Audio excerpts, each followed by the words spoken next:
स्वागत है। मैं हूं आरिश अजहर आपके साथ और आज हम बात करेंगे देवस्थानम बोर्ड को लेकर जिस तरह का दंगल मचा हुआ है।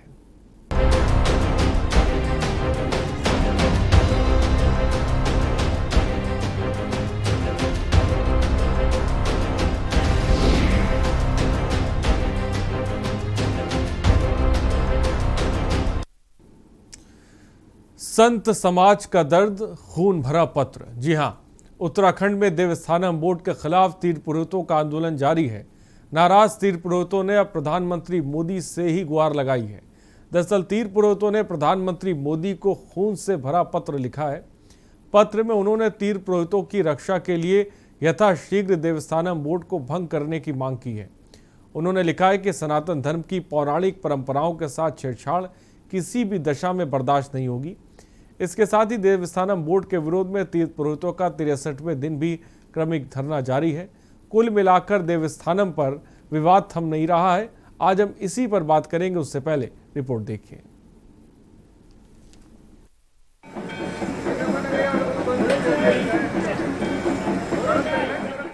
उत्तराखंड में देवस्थानम बोर्ड पर बवाल थमने का नाम नहीं ले रहा है। दरअसल तीर्थ पुरोहितों ने देवस्थानम बोर्ड को भंग करने की मांग को लेकर आंदोलन को अब और तेज कर दिया है। इसके तहत देवस्थानम बोर्ड भंग करने के लिए केदारनाथ के तीर्थ पुरोहित संतोष त्रिवेदी ने खून से पत्र लिखकर पीएम नरेंद्र मोदी को भेजा है। उन्होंने पत्र में तीर्थ पुरोहितों की रक्षा के लिए यथाशीघ्र देवस्थानम बोर्ड को भंग करने की मांग की है।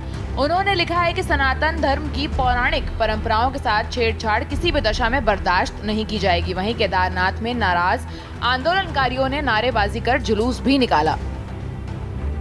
हम अभी भी धामी सरकार से आशावंत हैं कि वे अपने कहे पर खरे उतरेगी।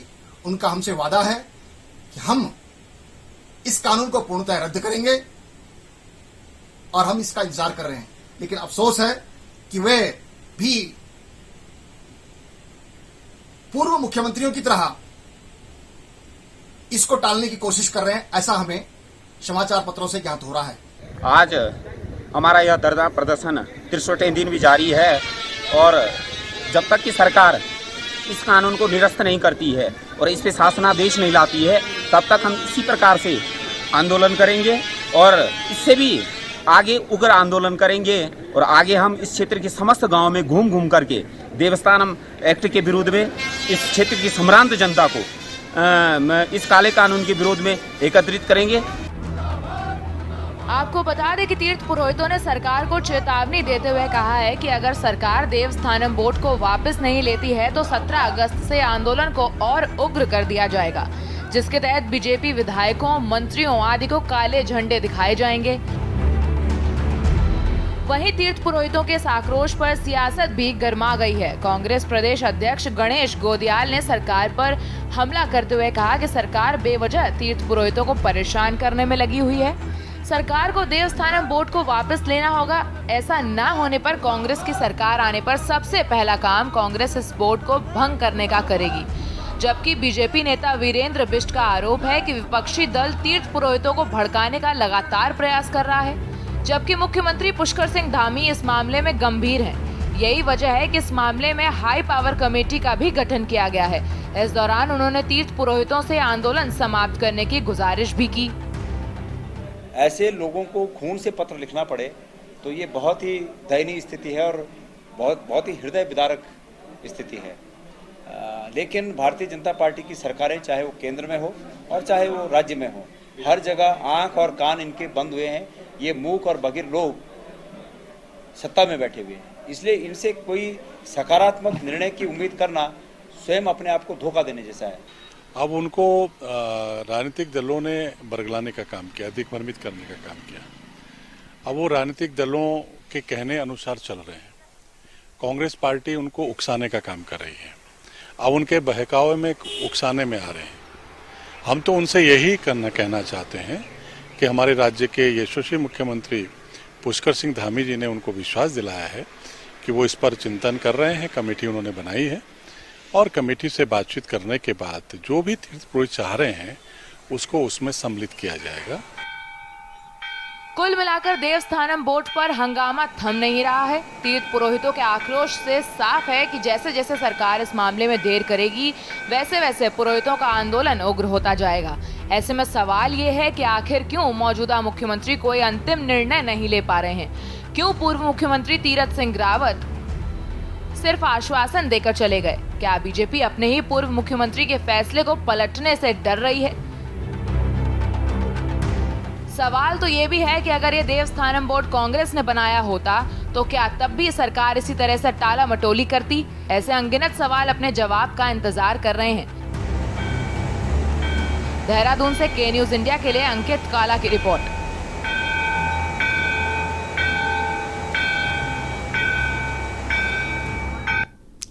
तो देवस्थानम बोर्ड को लेकर किस तरह का फैसला सरकार के द्वारा लिया जाएगा? कोई बीच का रास्ता निकलेगा या नहीं निकलेगा, ये अपने आप में बड़ा सवाल है। फिलहाल तीर्थ पुरोहित जो हैं उग्र प्रदर्शन पर आमादा हैं। हमारे साथ गेस्ट भी जुड़ेंगे, लेकिन उससे पहले रुकते हैं एक छोटे से ब्रेक के लिए। आप देख रहे हैं के न्यूज, खबरों का सारथी। कोरोना काल के मुश्किल दौर में स्वास्थ्य कर्मियों ने जान जोखिम में डालकर किया काम। उन्हीं स्वास्थ्य कर्मियों के लिए योजनाओं का ऐलान कर उत्तराखंड सरकार कर रही है उन्हें सलाम। मानव सेवा ही सबसे बड़ी सेवा के धर्म का पालन करते हुए उत्तराखंड के स्वास्थ्य कर्मियों ने 24 घंटे कार्य किया। स्वास्थ्य सेवाओं में उनके इसी अभिन्न योगदान के लिए उत्तराखंड सरकार ने स्वास्थ्य क्षेत्र में कार्यरत कर्मियों के लिए 205 करोड़ रुपए के प्रोत्साहन पैकेज की घोषणा की है, जिससे प्रदेश के लगभग 3,74,000 स्वास्थ्य क्षेत्र से जुड़े लोगों को मिलेगा लाभ। उत्तराखंड सरकार के इस प्रोत्साहन पैकेज में 5 महीने के लिए आशा एवं आंगनवाड़ी वर्करों को 2,000 रुपए प्रति माह प्रोत्साहन राशि प्रदान की जाएगी। स्वास्थ्य विभाग के ग्रुप सी एवं डी के कार्मिकों को 3,000 रुपए तथा चिकित्सकों को 10,000 रुपए की धनराशि प्रोत्साहन स्वरूप दी जाएगी, जिसके माध्यम से लगभग 61,000 कार्मिकों को लाभान्वित किया जाएगा। 1,120 आशा एवं आंगनवाड़ी वर्करों को डिजिटल युग में सरकार की योजनाओं को डिजिटली लोगों तक पहुंचाने के लिए एक टैबलेट प्रदान किया जाएगा। कोरोना के इस मुश्किल समय में कार्मिकों को कोरोना से सुरक्षित रखने के लिए भी सरकार ने योजना बनाई है, जिसमें कोविड-19 के दुष्प्रभाव से बचाने तथा इनमें रोग प्रतिरोधक क्षमता बढ़ाने के उद्देश्य से इन्हें आयुर्वेदिक एवं होम्योपैथिक किट भी वितरित की जाएगी। जनपद हरिद्वार एवं पिथौरागढ़ में राजकीय मेडिकल कॉलेज की स्थापना की जाएगी, जिसके लिए चालू वित्तीय वर्ष में 70 करोड़ की धनराशि अवमुक्त की जाएगी। हमारे चिकित्सा के क्षेत्र में काम करने वाले डॉक्टर हो या उनकी पूरी टीम हो, उन्होंने बहुत ही सूझबूझ से, गंभीरता से, संवेदनशीलता से बहुत शानदार तरीके से काम को किया। मैं इसके लिए आप सबको बधाई देता हूँ। कोरोना काल में कर्तव्य निष्ठा से स्वास्थ्य कर्मियों ने बचाई राज्य वासियों की जान। अब मानव सेवा के लिए उत्तराखंड सरकार स्वास्थ्य कर्मियों का कर रही है सम्मान। आप देख रहे हैं के न्यूज, खबरों का सारथी। तो ब्रेक के बाद आपका स्वागत है। देवभूमि के दंगल में आपको बता दें, देवस्थानम बोर्ड को लेकर तीर्थ पुरोहितों ने अपने खून से पत्र लिख दिया है और सरकार को आगाह कर दिया है कि अगर देवस्थानम बोर्ड भंग नहीं किया गया तो आंदोलन इससे ज़्यादा उग्र होने जा रहा है। ये साफ तौर पे सरकार को चेतावनी दी है। सरकार का रुख अब इस पर क्या होगा, ये अपने आप में बड़ा सवाल है। फिलहाल इसी पर चर्चा करने के लिए हमारे साथ गेस्ट भी जुड़ रहे हैं। आपको बता दें, सुजाता पॉल कांग्रेस नेता इस वक्त हमारे साथ जुड़ गई हैं। सुजाता पॉल जी, बहुत बहुत स्वागत है। संजय भट्ट आप नेता इस वक्त हमारे साथ जुड़ गए हैं। संजय भट्ट जी, आपका बहुत बहुत स्वागत है। राजेश सेमवाल तीर्थ पुरोहित गंगोत्री से इस वक्त हमारे साथ जुड़ रहे हैं, आपका भी बहुत बहुत स्वागत है। राजेश जी, खून से पत्र लिख दिया है तीर्थ पुरोहितों ने। मैं जानना चाहूँगा, आपको पूरा देश सुन रहा है, क्या खून से पत्र में लिखा है? मैं चाहूँगा कि वो बताएं और क्या मांगे हैं। तीर्थ पुरोहित 27 नवंबर 2019 से लगातार, जब से ये देवस्थानम बोर्ड कैबिनेट में पास हुआ है, तब से लगातार इसका विरोध कर रहे हैं। तब त्रिवेंद्र रावत जी थे, उन्होंने तो कभी कोशिश भी नहीं की कि मैं तीर्थ पुरोहितों से वार्ता करूं। उसके बाद तीरथ सिंह रावत जी आए, उन्होंने कहा कि मैं 51 मंदिरों को मुक्त कर दूंगा और देवस्थानम बोर्ड पर पुनर्विचार करूंगा, लेकिन उन्होंने बात ठंडे बस्ते में डाली और वो स्वयं विदा हो गए। अब पुष्कर सिंह धामी जी आए, परसों में उनका बयान सुन रहा था, उन्होंने कहा कि इसके कानून पर सारी रोक लगा दी गई है और ये जो है ना अग्रिम कार्रवाई तब जब तक जो है हाई प्रोफाइल कमेटी की जो है हाई पावर कमेटी की जो है ना रिपोर्ट नहीं आ जाती तब तक ये स्थगित रहेगा। तीर्थ पुरोहितों का स्पष्ट कहना है कि आप लोगों को देवस्थानम बोर्ड भंग करना है और इसको लेकर के जो खून से भरा पत्र लिखा गया उसमें भी स्पष्ट यही है कि जो सनातन धर्म पर प्रहार किया गया है, जो आप दोहरी नीति अपना रहे हैं कि एक कर्नाटका में आंध्र प्रदेश में आप जो है मुक्त करते हैं, उत्तराखंड में आप जो है मंदिरों का अधिग्रहण करते हैं, इसके विरुद्ध जो आपकी दोहरी नीति है ये गलत है। आप तीर्थ पुरोहितों का उत्पीड़न है, जो शोषण है उसको बंद कीजिए। और अभी तो खून से भरा पत्र लिखा गया, अगर शीघ्र भाजपा सरकार उत्तराखंड सरकार अगर इस पर कार्रवाई नहीं करती है तो हमने आपको पहले भी घोषणा की है, हमारे यहाँ तो पहले घोषणा हो रही थी लेकिन बीच में माननीय मुख्यमंत्री जी का जो स्टेटमेंट है इसलिए थोड़ा सा जो है हमने जो उग्र गतिविधियां हो रही थी उनको जो है रोका है और अब कह रहे हैं कि अगर नहीं होगा तो हमको जो है मजबूर होकर के जो उग्र आंदोलन करना पड़ेगा। और हमारे यहाँ तो घोषणा है कि अगर सरकार नहीं करेगी तो हम जो जल समाधि भी ले सकते हैं, आत्मदाह जैसे कदमों को उठाने के लिए भी हम जो है बाध्य हो जाएंगे, जिसकी पूरी जिम्मेदारी जो है धामी सरकार की होगी। पे जल समाधि की बात कर रहे हैं और तीर्थ पुरोहित समाज का कहना है कि उग्र प्रदर्शन तो करेंगे लेकिन हम आत्मदाह तक कर सकते हैं, ये सख्त चेतावनी इस वक्त दे रहे हैं। हमारे साथ कुंवर जपेंद्र सिंह बीजेपी प्रवक्ता इस वक्त हमारे साथ जुड़ गए हैं।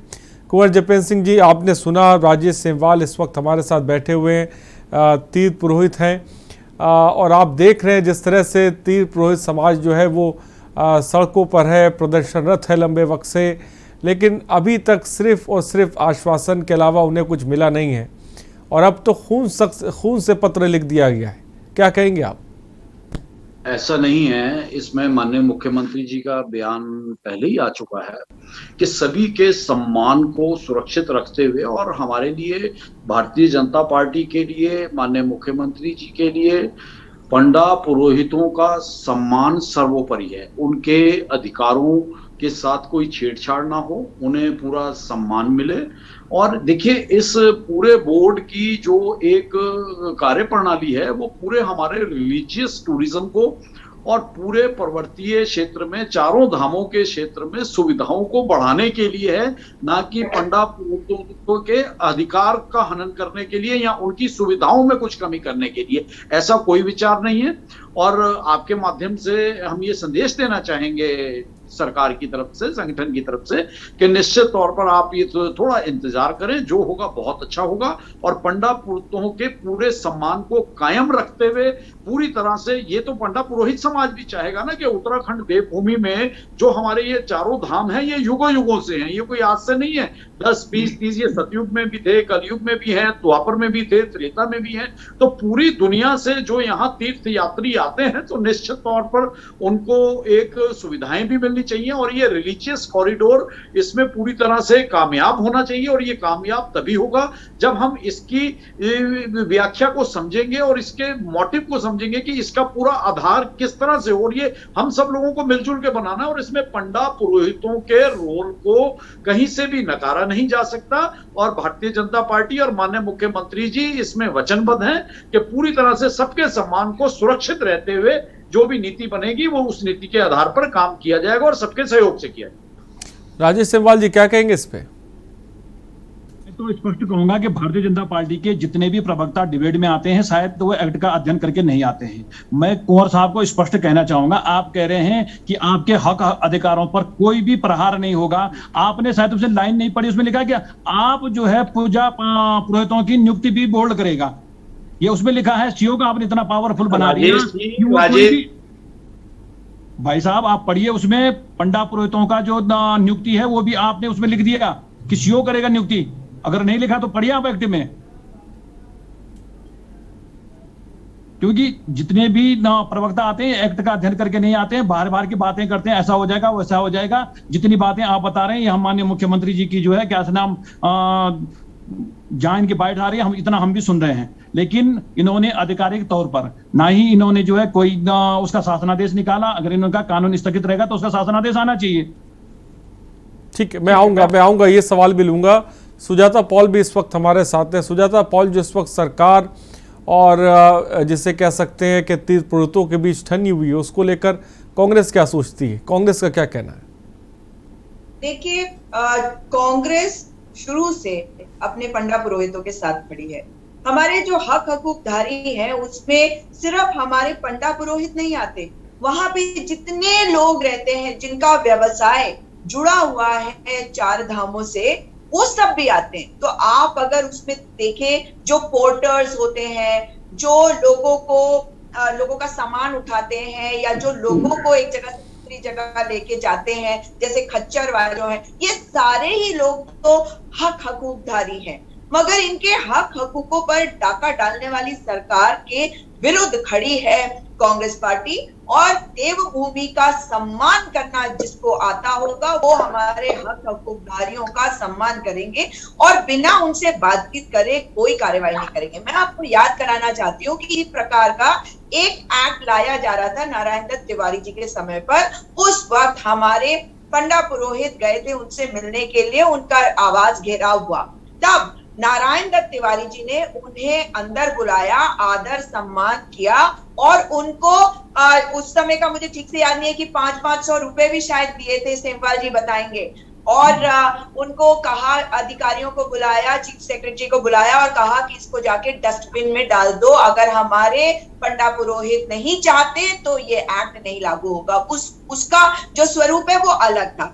अब जब हम बात करते हैं इस पूरे प्रकरण की, तो अगर आप एक्ट को देखेंगे तो इस बात को समझ लीजिए कि ये पॉलिटिसाइजेशन हो रहा है, राजनीतिकरण हो रहा है। राजनीतिज्ञों का क्या काम है इस पूरे देवस्थानम बोर्ड में, मुझे कोई ये समझा दे। अगर हम बात करते हैं श्राइन बोर्ड जो वैष्णो देवी का, तो आपको मालूम है कि उसमें कोई मुख्यमंत्री सदस्य नहीं होता, कोई पॉलिटिकल लीडर सदस्य नहीं होता। ये शायद जपिंदर जी को पता नहीं होगा क्योंकि उन्होंने वो वाला एक्ट भी नहीं पढ़ा होगा और ये वाला भी। अगर इस वाले एक्ट को पढ़ा है तो मुझे बता दे जपिंदर जी कि इसका नाम क्या है और इसमें कितने चैप्टर्स हैं, कितने अध्याय और कितने सेक्शन है, बता दे वो। ठीक है, ये सुजाता पॉल जी ने अहम बात कही है, एक्ट पढ़ा है। मैं आऊंगा इस पर, जपेंद्र जी से सवाल लूंगा। फिलहाल ब्रेक का वक्त हो चला है, यहाँ पे रुकते हैं एक छोटे से ब्रेक के लिए, हम जल्द हाजिर होंगे। आप देख रहे हैं के न्यूज, खबरों का सारथी।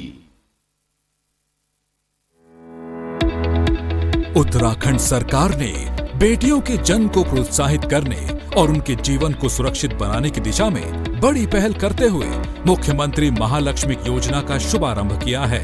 ये योजना गर्भवती महिलाओं और उनकी नवजात बालिका शिशु के सुरक्षित भविष्य के लिए बेहद लाभकारी है। माँ और नवजात बालिका शिशु की अतिरिक्त देखभाल, पोषक आहार, स्वच्छ और सुरक्षित वातावरण देने के लिए उत्तराखंड सरकार ने शुरू की है मुख्यमंत्री महालक्ष्मी योजना। कोई क्षेत्र ऐसा नहीं है जिस क्षेत्र में हमारी बेटियां पीछे हों। देश के अंदर पायलट से लेकर, इंजीनियर से लेकर, डॉक्टर से लेकर, चाहे सरकारी चाहे भारतीय प्रशासनिक सेवाएं हों। महालक्ष्मी किट में राज्य सरकार गर्भवती महिलाओं के लिए सूखे मेवे, गर्म कपड़े, सैनिटरी नैपकिन, कंबल शॉल, साबुन और सरसों का तेल दे रही है। वहीं कन्या शिशु को गर्म कपड़े, टॉवल, टीकाकरण कार्ड और बेबी साबुन, बेबी ऑयल दिया जा रहा है। मुख्यमंत्री महालक्ष्मी योजना का उद्देश्य राज्य में लैंगिक असमानता को खत्म करते हुए बेटियों के लालन पालन को प्रोत्साहित कर प्रधानमंत्री श्री नरेंद्र मोदी जी के बेटी बचाओ बेटी पढ़ाओ अभियान के लक्ष्य को प्राप्त करना है। उत्तराखंड सरकार द्वारा शुरू की गई महालक्ष्मी किट पाकर आज महिलाएं भी बेहद खुश और संतुष्ट हैं। बहुत फायदेमंद है और किट में इसमें बच्चे का सामान भी है और हमारे लिए भी बहुत सारे सामान है जो कि हमें डेली यूज़ में यूज़ करना ही होता है बच्चे के लिए, तो ये बहुत प्रॉफिटेबल है। बेटियों के लिए बहुत फ़ायदा है, इसमें बहुत अच्छी चीज़ें मिली है माताओं को और बच्चे के लिए। इसमें नैपकिन वगैरह और फ्रूट वगैरह जैसे होता है वो सब दिए गए हैं, तो मुझे तो बहुत पसंद आया है। मुख्यमंत्री महालक्ष्मी योजना के तहत पहली 2 बालिकाओं या जुड़वा बालिकाओं के जन्म पर माता और नवजात कन्या शिशु को मुख्यमंत्री महालक्ष्मी किट उपलब्ध कराई जा रही है। अपने नजदीकी आंगनबाड़ी केंद्र में आज ही पंजीकरण कराएं और मुख्यमंत्री महालक्ष्मी योजना का लाभ उठाकर अपनी बेटियों का सुरक्षित और सुनहरा भविष्य संवारें। मुख्यमंत्री महालक्ष्मी योजना हमारी बेटियों को एक स्वस्थ और सुरक्षित भविष्य देने का प्रयास है। बेटियां हमारे देश का भविष्य हैं। बेटियों के चेहरे पर मुस्कान लाकर ही हम अपने समाज को और अधिक खुशहाल बना सकते हैं। स्वस्थ हो मातृत्व, सुरक्षित हो बचपन, कुल ज्योति कन्या से रोशन हो जीवन। आप देख रहे हैं के न्यूज, खबरों का सारथी। तो ब्रेक के बाद देवभूमि के दंगल पे आपका स्वागत है। आपको बता दें, तीर्थ पुरोहितों ने खून से पत्र प्रधानमंत्री को लिखा है देवस्थानम बोर्ड को लेकर, और उसी पर हम चर्चा कर रहे हैं क्योंकि कई ऐसे सवाल हैं जो देवस्थानम बोर्ड को लेकर उठ रहे हैं। तीर्थ पुरोहितों की तरफ से सरकार अपनी तरफ से उठा रही है और विपक्ष अपनी तरफ से सवाल पूछ रहा है। हमारे साथ संजय भट्ट जी भी जुड़े हुए हैं। मैं चाहूँगा कि उनकी भी जल्दी से एक करके सबकी प्रतिक्रिया आ जाए। आप नेता संजय भट्ट हमारे साथ है। संजय भट्ट, आम आदमी पार्टी किसके साथ खड़ी है? तीर्थ पुरोहितों के साथ खड़ी है, और देवस्थानम बोर्ड को लेकर क्या सोचती है? देखिए, पहली बात सीधी सी हमारी एक लाइन में मांग है कि जो ये देवस्थानम बोर्ड, चारधाम देवस्थानम बोर्ड बनाया गया है, इसे भंग करना चाहिए, इसे एक्ट को समाप्त करना चाहिए। आम आदमी पार्टी एक लाइन में इस बात की मांग सरकार से पुरजोर तरीके से करती है, और तीर्थ पुरोहितों की हक हकूकधारियों की जितनी भी मांगे हैं और जो उनके हक हकूक हैं उनको सुरक्षित रखने के लिए जो उनका आंदोलन है, वो जब कहेंगे, जैसा कहेंगे, हम उनके साथ खड़े होने को तैयार हैं। दूसरी बात मैं ये कहना चाहूंगा कि देखिए, ये बात सिर्फ तीर्थ पुरोहितों की नहीं है, ये असल में उत्तराखंड के जो हक हकूक हैं उनको छीनने की बात है। पहले जब उत्तराखंड के जंगल सरकारें देवस्थानम बोर्ड से हक हकूक कैसे छीनेंगे, जरा मुझे ये भी संजय भट्ट बताएं। मैं पूरी बात कहना चाह रहा था। देखिए, जब जंगल सरकारें ठेके देती थी जंगल काटने के लिए, तो हमारे लोगों ने, सुंदरलाल बहुगुणा जी हो या गोरा देवी जी हो, उन्होंने जंगल बचाए। लेकिन उसके बाद सने सने सरकारों ने हमारे हक हकूक जो थे, लकड़ी लेने के, नदियों से पत्थर लेने के लिए, घर बनाने के लिए, वो सब खत्म कर दिए। उसके बाद जब टिहरी का बांध बना तो हमें कहा गया कि वहां से आपको 100 यूनिट बिजली देंगे जो लोग वहां से विस्थापित होंगे। आज तक 1 यूनिट बिजली नहीं दी गई। ऐसे ही अब ये जो चार धाम हमारे हैं, उनपे जो हक हकूकधारी हैं, उनके हक हकूक छीनने की बात सरकार कर रही है। ये बात सिर्फ और सिर्फ पंडा पुरोहितों की या चारधाम की नहीं है, ये उत्तराखंड का जो आम नागरिक है उसके हक हकूक सरकारें लगातार छीनती आई है, चाहे वो कांग्रेस की सरकार हो, चाहे वो भारतीय जनता पार्टी की सरकार हो। ये असल मुद्दा है उत्तराखंडियत का। उत्तराखंडियत को बचाने के लिए इस मुद्दे को हम समर्थन देते हैं। और पहली बात तो ये है, देखिए, कि अगर आप ये कहेंगे कि उस देवस्थानम बोर्ड में 14 तो IAS अधिकारी रहेंगे, बड़े बड़े मुंबई में बैठे हुए जो व्यापारी हैं उनके बच्चे सुपुत्र रहेंगे, और जो देवस्थानम बोर्ड में जो 51 मंदिर हैं उनमें पुजारियों की जो पूजा करने वाले हैं उनकी नियुक्ति वो बोर्ड करेगा। आप ये बताइए कि उसमें ये कह दिया गया है कि कोई भी जमीन, किसी का भी घर, किसी का भी दुकान, उसमें नाप दी जाएगी, जो नापने की कोशिश भी की गई केदारनाथ में। PWD के अधिकारियों ने आके और तीर्थ पुरोहितों ने उसका विरोध किया। क्या आप किसी का भी घर कब्जाने के लिए, किसी भी काम के लिए, ये सीधी सी बात है, ये त्रिवेंद्र सिंह रावत जी की जो पॉलिसी थी, गैरसैंण में भूमि खरीद पर उन्होंने सारी रोक हटाकर कहा दिया था कोई भी खरीदो। वही काम उन्होंने देहरादून के जो ये सूर्यधार झील बनाई थी उसमें किया था। वही काम अब ये चारधाम में करने। असल में इनकी जो दृष्टि है, गिद्ध दृष्टि है भारतीय जनता पार्टी सरकार की, वो हक हकूकधारियों के मंदिर के चंदे और जमीन पर है। उसी के लेकर ये सब कुछ षड्यंत्र कर रहे हैं, और किसी तरह से लूटो खसलूटो की जो योजना इनकी पिछले 4.5 साल से चल रही है, उसी को के अंतर्गत इसे लेना चाहिए। तो संजय भट्ट का कहना है, आम आदमी पार्टी का कहना है कि ये सब कुछ किया जा रहा है देवस्थानम बोर्ड सिर्फ चंदे के लिए। फिलहाल देवभूमि के दंगल में रुकते एक छोटे से ब्रेक के लिए जल्द हाजिर होंगे। आप देख रहे हैं के न्यूज, खबरों का सारथी।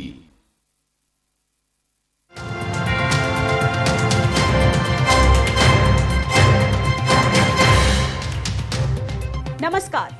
उत्तराखंड में कोविड महामारी के कारण आर्थिक संकट झेल रहे पर्यटन क्षेत्र के 1,63,000 से अधिक लोगों को राहत देने के लिए मुख्यमंत्री पुष्कर सिंह धामी ने जारी किया 200 करोड़ रुपए का आर्थिक पैकेज। पैसों का भुगतान सीधा लाभार्थियों के बैंक खाते में होगा।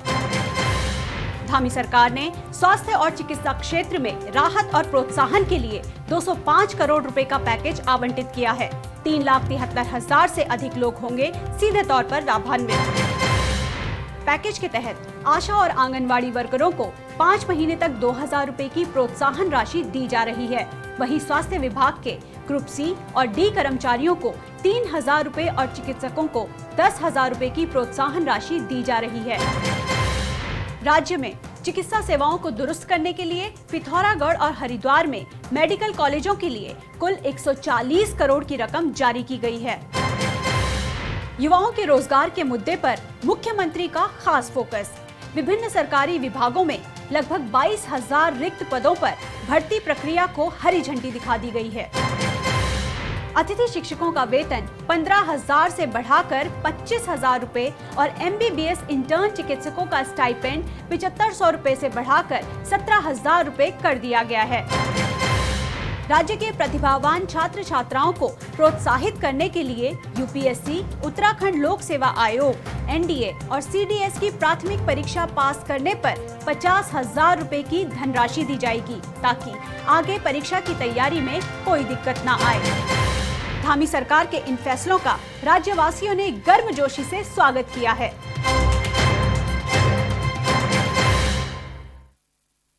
खुदी को आजमाया है तो ये अंदाज आया है, खुदी को आजमाया है तो ये अंदाज आया है। तुम में भी मैं हूं, शुद्ध प्लस पान मसाला। कोरोना काल के मुश्किल दौर में स्वास्थ्य कर्मियों ने जान जोखिम में डालकर किया काम। उन्हीं स्वास्थ्य कर्मियों के लिए योजनाओं का ऐलान कर उत्तराखंड सरकार कर रही है उन्हें सलाम। मानव सेवा ही सबसे बड़ी सेवा के धर्म का पालन करते हुए उत्तराखंड के स्वास्थ्य कर्मियों ने 24 घंटे कार्य किया। स्वास्थ्य सेवाओं में उनके इसी अभिन्न योगदान के लिए उत्तराखंड सरकार ने स्वास्थ्य क्षेत्र में कार्यरत कर्मियों के लिए 205 करोड़ रुपए के प्रोत्साहन पैकेज की घोषणा की है, जिससे प्रदेश के लगभग 3,74,000 स्वास्थ्य क्षेत्र से जुड़े लोगों को मिलेगा लाभ।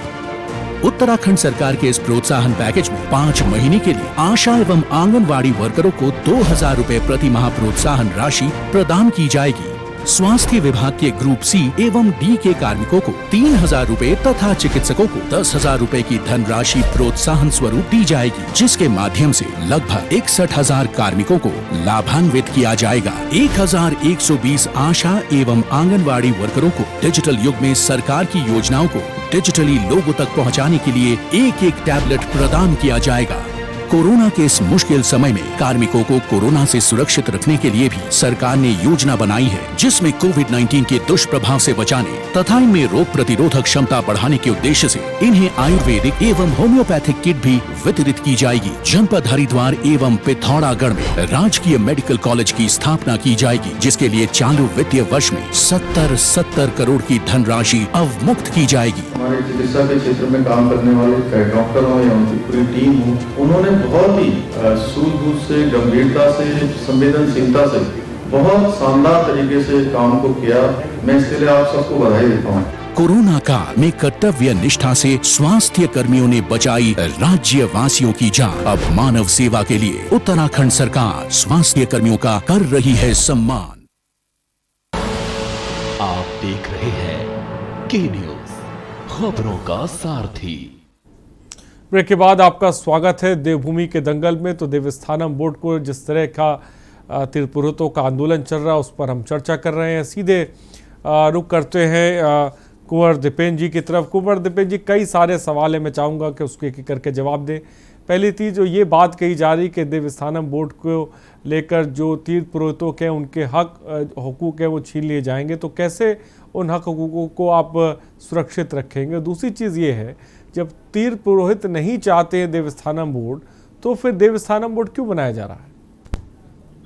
देखिए, अभी हम ब्रेक में अपने साथी वक्ताओं के और राजेश चमोली जी की सबकी इनकी आपसी वार्ता को बहुत ध्यान से सुन रहे थे, और हमने शुरू में ही इस बात को स्पष्ट करा कि ये चारों धाम हमारे युगों युगों से हैं। ये कोई अभी 10, 20, 50 या 100 साल से नहीं है। युगों युग, सतयुग में भी थे, त्रेता में भी थे, द्वापर युग में भी थे और अब कलयुग में भी है। और हमें ये समझना होगा कि आज हमारे प्रदेश के मुखिया धामी जी, और ये यकीन मानिए कि इन जो युगों युगों से इन तीर्थ स्थानों की महत्ता है, उन महत्ताओं को भारतीय जनता पार्टी की सरकार और संगठन बहुत अच्छी तरह से समझते हैं और उनके सम्मान में शीश भी नवाते हैं। ये भारतीय जनता पार्टी की एक परंपरा है कि जो धर्म के साथ और धर्म के अधीन रह के राजनीति के अगर झंडे को बुलंद करा है अगर दुनिया के अंदर, तो मात्र और मात्र कुंवर जब्बेन साहब तीर्थ पुरोहित अब खून से खत लिखने लगे हैं। अब वो अपने खून से प्रधानमंत्री को खत लिख रहे हैं, लेकिन अभी भी कोई बीच का रास्ता नहीं निकला है। इससे पहले मुख्यमंत्री जो है आश्वासन दे के गए थे, धामी आए, उन्हीं ने कहा कि भाई बीच का रास्ता जल्दी निकलेगा, लेकिन अभी तक कोई बीच का रास्ता तो निकला नहीं है। आप अभी तक उस नियमावली के ऊपर इसीलिए काम नहीं हुआ। हम जो बात कह रहे हैं उसके थोड़े से आधार को और उसकी गहराई को समझने का सभी लोग प्रयास करें कि धर्म के अधीन रहकर राजनीति करने की परंपरा अगर किसी दल में हिंदुस्तान में है तो वो केवल राजेश जी, चमोली जी, थोड़ा सा हमारी बात को पूरा होने दीजिए। आप उससे सहमत हो या ना हो, नहीं, कौन राजनीति कर रहा है, कौन राजनीति कर रहा है, खुल के बोलिए ना। चीजें हैं, उन स्पष्ट चीजों को और पार्टी के वक्तव्य को और कार्यप्रणाली को मीडिया के माध्यम से जनता के और हमारे पंडा पुरोहितों के सामने रखने का हमारा जो काम है या हमारी जो एक वेदना है। कुंवर जी, आपका कहने का मतलब यह है कि तीर्थ पुरोहित समाज जो है, क्या वो राजनीति का शिकार हो गया है? परंपरा रही है और हमारा निवेदन है कि आज हमारे मुखिया आज धामी जी हैं, तो आप निश्चिंत होकर अपने मन की पीड़ा और वेदना को उनसे कह रहे हैं और वो उसे समझ भी रहे हैं, और यकीन मानिए कि आपके सम्मान के साथ। कुंवर जब्बेन साहब, मेरा सवाल का जवाब दीजिए। आपका कहना है कि भाई क्या ये आंदोलन जो हो रहा है ये राजनीति का शिकार हो गया है? खुद बताएं राजेश सिंहवाल जी। कह सकते हैं। मैं कुंवर साहब को स्पष्ट कहना चाहता हूं कि माननीय मुख्यमंत्री जी ने घोषणा की कि कानून स्थगित रहेगा, तो आपने घोषणा तो कर दी, लेकिन आपने उसका शासनादेश नहीं कर रहे।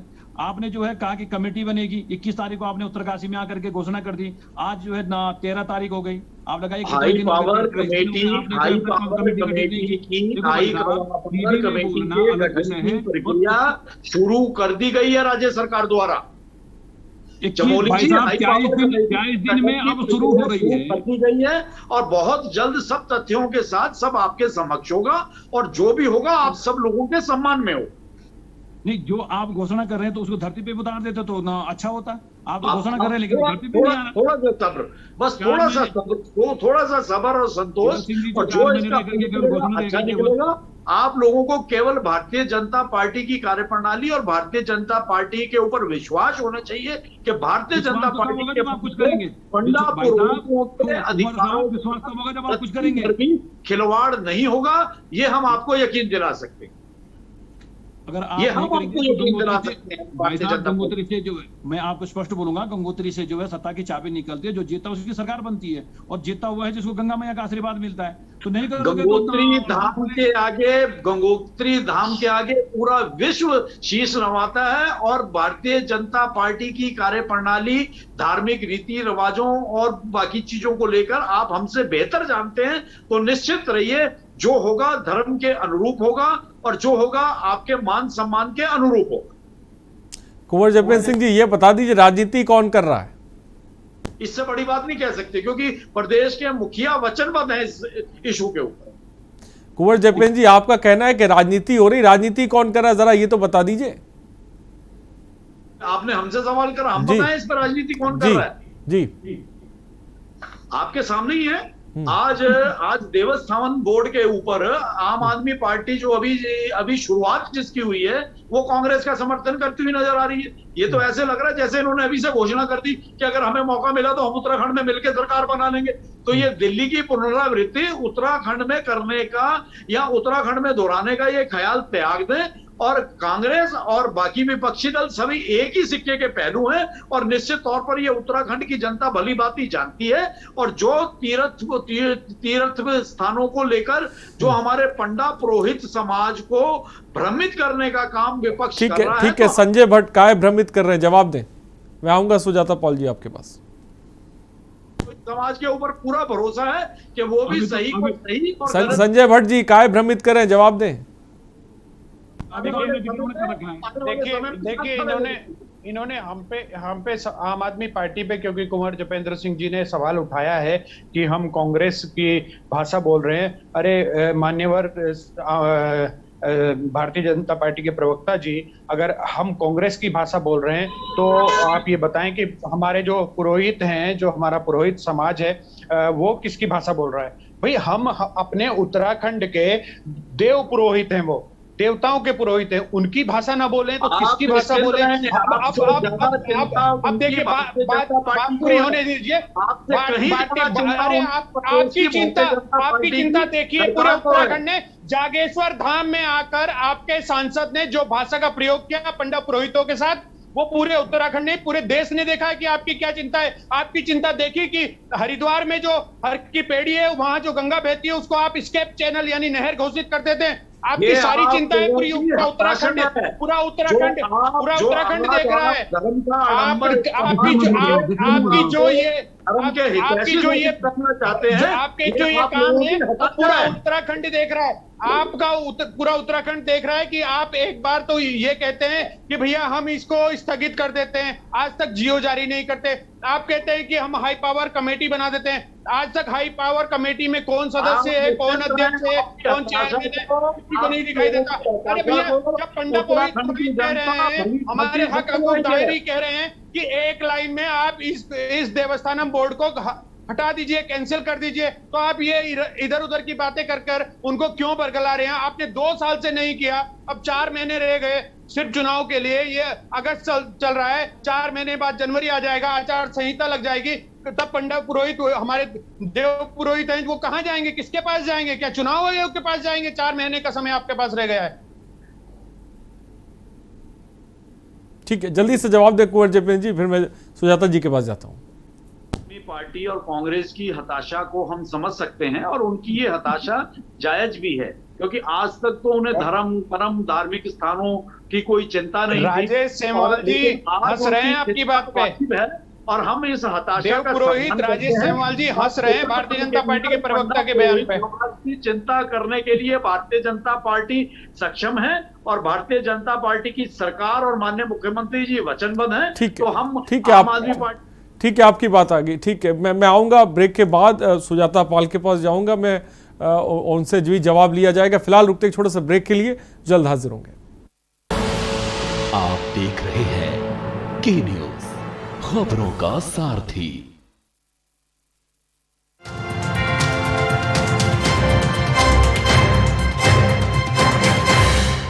कोविड में माता पिता या संरक्षक को खो चुके बच्चों को सामाजिक सुरक्षा देने के लिए मुख्यमंत्री पुष्कर सिंह धामी ने की वात्सल्य योजना की शुरुआत। योजना के तहत 21 वर्ष की आयु तक 3,000 रुपए प्रति माह मुफ्त शिक्षा और राशन की जिम्मेदारी राज्य सरकार उठाएगी। कोरोना की संभावित तीसरी लहर से निपटने के लिए तैयारियां पुख्ता की जा रही हैं। सभी जिला अस्पतालों, सीएससी और पीएचसी में पर्याप्त संख्या में ऑक्सीजन, आईसीयू, वेंटिलेटर और बच्चों के लिए अलग से वार्ड बनाए जा रहे हैं। राज्य में तकरीबन 2000 पीडियाट्रिक ऑक्सीजन बेड, 739 एनआईसीयू और पीआईसीयू बेड बच्चों के लिए चिन्हित किए गए हैं। सभी जरूरी दवाइयाँ सामुदायिक स्वास्थ्य केंद्रों, प्राथमिक स्वास्थ्य केंद्रों और उप केंद्रों पर उपलब्ध है। पीएचसी और सीएचसी स्तर पर कोविड टेस्टिंग सुविधाएं उपलब्ध कराई जा रही हैं। 30 दिसंबर 2021 तक प्रदेश में 100% वैक्सीनेशन का लक्ष्य रखा गया है। इस समय उत्तराखंड देश में वैक्सीनेशन के मामले में 5वें नंबर पर है। उत्तराखंड में प्रधानमंत्री आवास योजना ग्रामीण के तहत 16,472 लोगों के खाते में भेजी गई पहली किश्त की राशि। उधम सिंह नगर में 250 करोड़ रुपए की परियोजनाओं की घोषणा करके मुख्यमंत्री धामी ने दी विकास को गति। मुख्यमंत्री धामी ने उत्तराखंड भूकंप अलर्ट ऐप का शुभारंभ किया। इस ऐप के माध्यम से भूकंप से पूर्व चेतावनी मिल जाएगी। प्रधानमंत्री नरेंद्र मोदी के बेटी बचाओ बेटी पढ़ाओ अभियान को आगे बढ़ाते हुए मुख्यमंत्री धामी ने महालक्ष्मी योजना का शुभारंभ किया। योजना के तहत प्रथम 2 बालिकाओं के जन्म पर महालक्ष्मी किट उपलब्ध कराई जा रही है। अब तक लगभग 17,000 लाभार्थियों को मिला लाभ।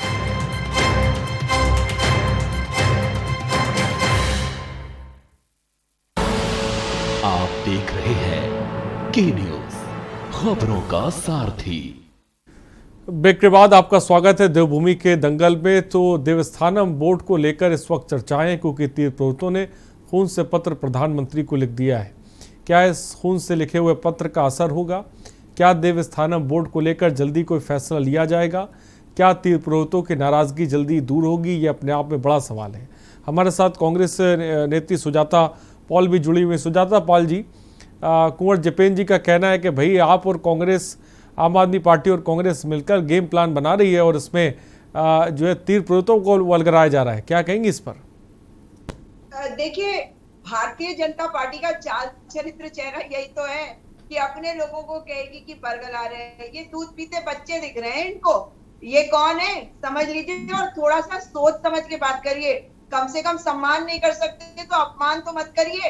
मतलब जिनके आगे हम शीश झुकाते, जिनके चरण स्पर्श करते हैं, आप कह रहे हैं कि हम उन्हें बरगला रहे हैं। चलिए कोई बात नहीं, ये बताता है आपकी मानसिकता, और ये भी बताता है कि आप कितने कमजोर हैं। आप डरपोक कायर हैं, क्योंकि कार्य क्षमता आपके अंदर है नहीं। तो इसलिए अब आप, जब मैं अध्यापिका हूं इसलिए मैं बता दूं कि जो बच्चे जब बहाने ढूंढते हैं ना, तो वो इसी तरह के बहाने ढूंढते हैं कि मैम उसने ऐसे किया, इसकी वजह से मेरा होमवर्क खराब हो गया, इसने मेरे होमवर्क के ऊपर स्याही गिरा दी। यही काम कर रहे हैं जपिंदर सिंह जी और साथ में पूरी भारतीय जनता पार्टी। तो भारतीय जनता पार्टी ये समझ ले कि कार्य क्षमता आपके अंदर है नहीं, आप कार्य कुछ कर नहीं सकते। इसीलिए मुझे आपकी बातों को जवाब देने की जरूरत नहीं पड़ रही थी। आप जो बातें कह रहे थे और जिस तरह से आप बड़बड़ा रहे हैं, आप समझ लीजिए कि कृष्णकांत कोटियाल जी इनकी प्रदेश कार्यकारिणी में थे। इनको यही नहीं पता होगा, पूछिए इनसे, जानते हैं कृष्णकांत कोटियाल जी से? यानी 2 बार चुनाव लड़े हैं जिलाध्यक्ष का। पूछ लीजिए सेमवाल जी से, पूछ लीजिए केदारनाथ के हमारे जो तीर्थ पुरोहित है सम्मानित, और कितनी उम्र है उनकी, जो इस वक्त इस्तीफे दे रहे हैं। तो कांग्रेस पार्टी से आप तो कह रहे थे देश को मुक्त करा देंगे। अगर इस बात को मान भी लिया जाए कि हमारी बात को वो सुन रहे हैं, क्योंकि ये बात बिल्कुल नहीं मानी जा सकती कि हम उन्हें भ्रमित करें। हम कौन भाई, हम कौन? हमें तो जनता ने हटा दिया। आप प्रचंड बहुमत की सरकार के साथ बैठे हैं और देखिए कि 3 मुख्यमंत्री दे दिए, 7 मुख्यमंत्री देने अभी बाकी है, और बंशीधर भगत जी ने इस पर मोहर लगाई है। तो अभी इनका ध्यान दरअसल उधर है। इसलिए जब हमारे पंडा पुरोहितों का आंदोलन अगर ये किसी कुछ समय के लिए थोड़ा ठंडा कर लेंगे, तो ये 4था मुख्यमंत्री लाएंगे, फिर 5वां। तो ये कार्य कुछ नहीं कर रहे हैं। सीधी सादी बात ये है कि आप कोई नहीं होते हमारे मंदिरों का अधिग्रहण करने वाले, और आपको देवस्थानम बोर्ड भंग करना होगा। एंकर महोदय ये अभी कह रहे थे हमारी पार्टी के अलावा कभी किसी ने कुछ नहीं सोचा। आप सच कह रहे हैं, आपकी पार्टी के अलावा किसी ने कभी सोचा भी नहीं कि मंदिरों पे कब्जा कैसे करा जाता है। समझ में आया? कब्जा करने की आप लोगों को बीमारी है, हमें नहीं है। हम तो चाहते हैं कि हर व्यक्ति अपने धर्म का प्रचार प्रसार अपने तरीके से करे, हम तो नहीं रोकते।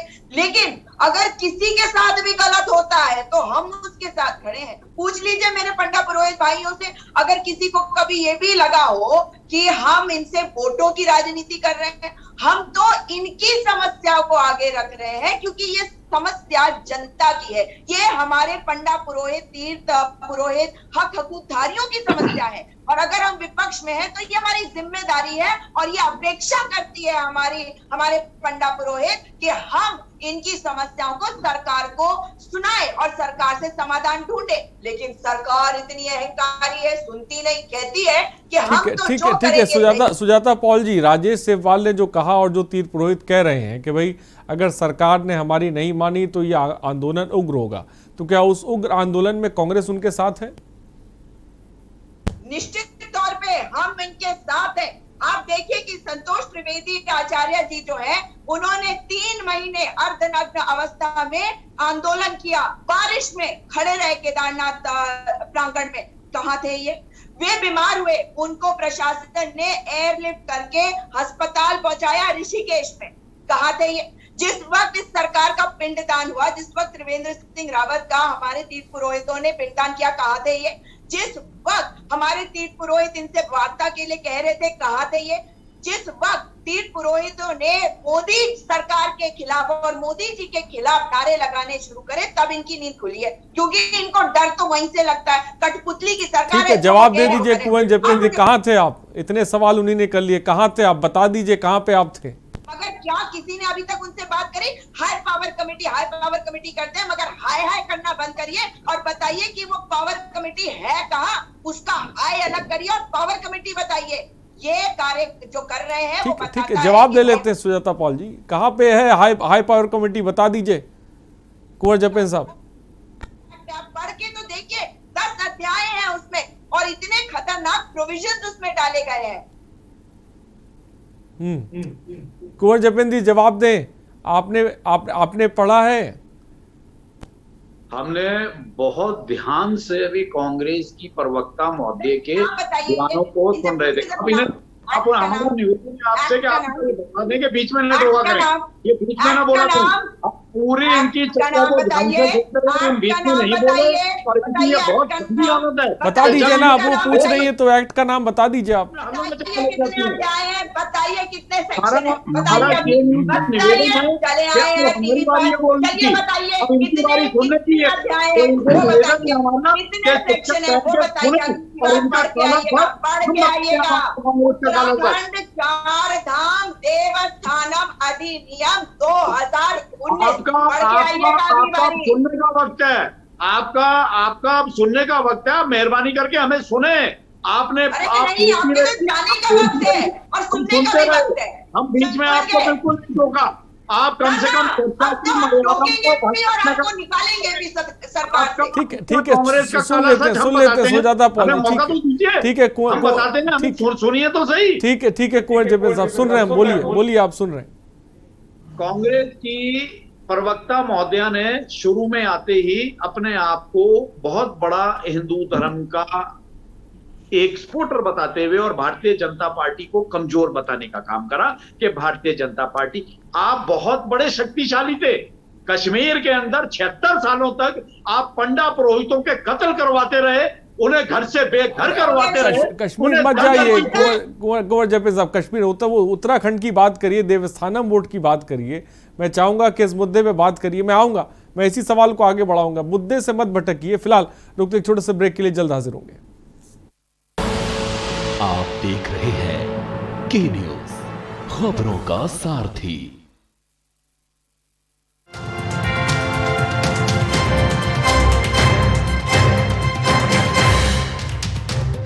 नमस्कार।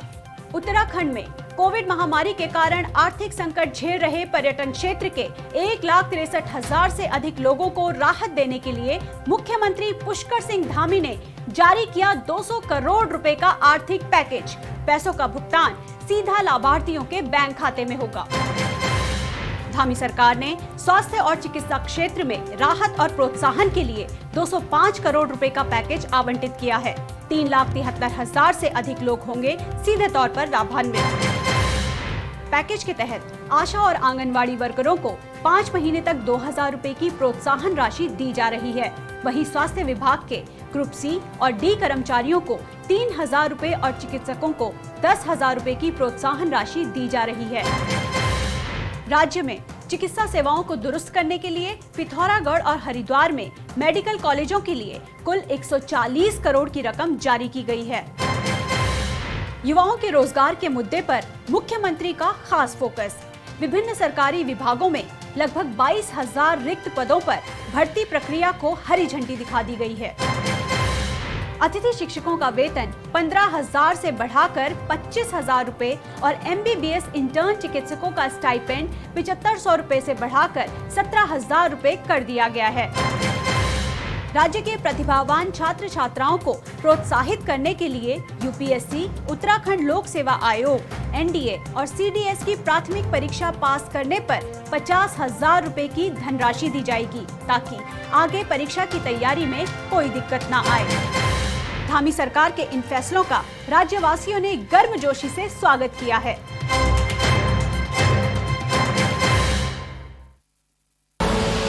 आप देख रहे हैं के न्यूज, खबरों का सारथी। ब्रेक के बाद आपका स्वागत है। देवभूमि के दंगल में तो देवस्थानम बोर्ड को लेकर जबरदस्त तरह का तीर्थ पुरोहितों का आंदोलन चल रहा है। तीर्थ पुरोहित खुश नहीं, उसी पर हम चर्चा कर रहे हैं। कुंवर जपेन जी भी हमारे साथ हैं। कुंवर जपेन जी, ब्रेक से पहले सुजाता पाल जी ने आपसे कुछ सवाल पूछे थे, माफ कीजिएगा सुजाता पाल ने, जवाब दें। जी, हमने बहुत ध्यान से सुना और देखिए, हिंदुस्तान के अंदर कांग्रेस को धार्मिक कार्यों की और धार्मिक रीति रिवाजों और व्यवस्थाओं के ऊपर बोलने का अधिकार नहीं होना चाहिए। आज आप उत्तराखंड के अंदर पंडा पुरोहित समाज की रक्षा की बात करते हैं। कश्मीर में आपने क्या करा था? आपने अपनी चर्चा की शुरुआत में कहा भारतीय जनता पार्टी आप बहुत बड़े शक्तिशाली थे। आप 70 सालों से पंडा पुरोहित समाज की हत्याएं करवाते रहे, हिंदू पंचायतों को बेघर करवाते रहे। कुंवर जपेन जी, आप लोगों की सरकार थी, आप लोगों की सरकारें थी, आप लोगों की सरकारों के संरक्षण में पंडा पुरोहित समाज की हत्या होती रही, वो बेघर होते रहे। और आप भगवान की पूजा करते हैं। आप उस हिंदुत्व को मानते हैं जिस हिंदुत्व को लिखा था सावरकर कायर ने। हम मानते हैं अपने समाज में जितने धर्म है उनको। हमारे पंडा पुरोहित जो कह रहे हैं, आप उस पे बताइए। जो चिट्ठी खून से लिखी गई उस पर बताइए कि क्या कार्रवाई करेंगे। बताइए कि आचार्य संतोष त्रिवेदी जी से आपने बात करी होगा नहीं तो निश्चित रहे, भारतीय जनता पार्टी की सरकार के रहते, भारतीय जनता पार्टी के एक एक कार्यकर्ता के रहते आप लोग कभी भी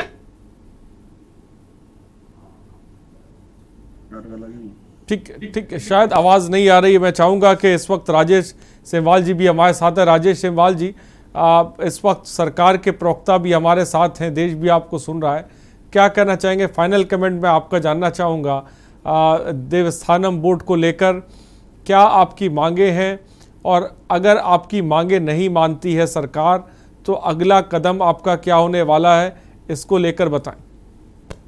हमने स्पष्ट तौर पर कह दिया है कि तीर्थ पुरोहित किसी भी हद तक जाने को तैयार हैं, चाहे वो खून से भरा पत्र हो, चाहे आत्मदाह का हो, चाहे जल समाधि का हो। और तीर्थ पुरोहित इस बार आर पार की लड़ाई लड़ेंगे, ये भारतीय जनता पार्टी को समझ लेना चाहिए। और हमने स्पष्ट कहा है कि सत्ता की चाबी गंगोत्री से निकलती है, गंगा जी के द्वार से निकलती है। नहीं मानोगे तो त्रिवेंद्र जी की तरह जो है विपक्ष में बैठ जाओगे। और हमारा स्पष्ट कहना है, जो आप घोषणा कर रहे हैं, जो आप बोल रहे हैं, उसको धरातल पर उतारिए। आपने हाई पावर कमेटी की बात की है, उसको धरातल पर लाइए। उसको जो है 23 दिन आज हो गए, आपने अब तक कुछ नहीं किया। यकीन रखिए जो होगा आप सब लोगों के मान सम्मान के पूरक हो। अभी तक भारतीय जनता पार्टी झूठ बोलती है, कुछ नहीं होगा। 40 दिन हो गए, अभी तक इन्होंने कुछ नहीं किया। अगर आपने, माननीय मुख्यमंत्री जी ने कहा है कि सारी एक्टिविटीज देवस्थानम बोर्ड की जो है स्थगित रहेगी, तो आप स्पष्ट कीजिए कि अगर देवस्थानम बोर्ड स्थगित रहेगा तो बद्री केदार में जो है बीकेटीसी काम करेगी या नहीं करेगी। तो आप उसका स्पष्ट आदेश लाइए कि क्या होने वाला है। आप बोल तो दे रहे हैं लेकिन उसको धरती पर नहीं उतार रहे हैं। नहीं उतारेंगे तो ये आप त्रिवेंद्र सिंह रावत जी ने ये आपके लिए बहुत बड़ा जो है झोल बना करके गया, आप इसी में घूम जाओगे। और ये तीर्थ पुरोहित धामों में बैठ करके जो है गंगा मैया हो, चाहे यमुना मैया हो, केदार बाबा हो, बद्रीनाथ जी हो, सबकी पूजा पाठ करते हैं। और वहां से जो आवाज निकलेगी, अगर अच्छी आवाज निकलेगी तो आपको अच्छा मिलेगा, गलत आवाज निकलेगी तो आपको गलत होगा। आपको ठीक है, जल्दी से संजय भट्ट, जल्दी से फाइनल कमेंट। संजय भट्ट जल्दी से, संजय भट्ट जी जल्दी से फाइनल कमेंट। जी देखिए, सीधी सी बात है, जो तीर्थ पुरोहित लगातार कह रहे हैं और जो भारतीय जनता पार्टी ने भी नहीं, मेरा सवाल है, तीर्थ पुरोहितों का तो जो आंदोलन उग्र होगा, आम आदमी पार्टी उनके साथ रहेगी? बिल्कुल, तीर्थ पुरोहितों के साथ कंधा से कंधा मिला के आम आदमी पार्टी का एक एक कार्यकर्ता खड़ा होगा। और भारतीय जनता पार्टी ने जब मान लिया है मुख्यमंत्री त्रिवेंद्र सिंह रावत बेकार मुख्यमंत्री थे, उनके काम नाकारा और निकम्मे थे, उन्हें इसीलिए हटा दिया गया, तो ये भी एक्ट उन्होंने ही बनाया, इसे भी भंग करना चाहिए। ठीक है, बहुत बहुत शुक्रिया संजय भट्ट जी हमारे साथ जुड़ने के लिए। कुंवर जपेन जी आपका बहुत बहुत शुक्रिया। सुजाता पॉल जी आपका बहुत बहुत शुक्रिया। राजेश सेमवाल जी आप सबों का बहुत बहुत शुक्रिया हमारे साथ जुड़ने के लिए और चर्चा करने के लिए। तो देवस्थानम बोर्ड को लेकर रार मची हुई है। सरकार की अपनी दलीलें हैं, वहीं विपक्ष की अपनी दलीलें हैं। इन सब के बीच का रास्ता कैसे निकलेगा, ये अपने आप में बड़ा सवाल है। देवभूमि के दंगल में इतना ही। बने रहिए हमारे साथ। नमस्कार।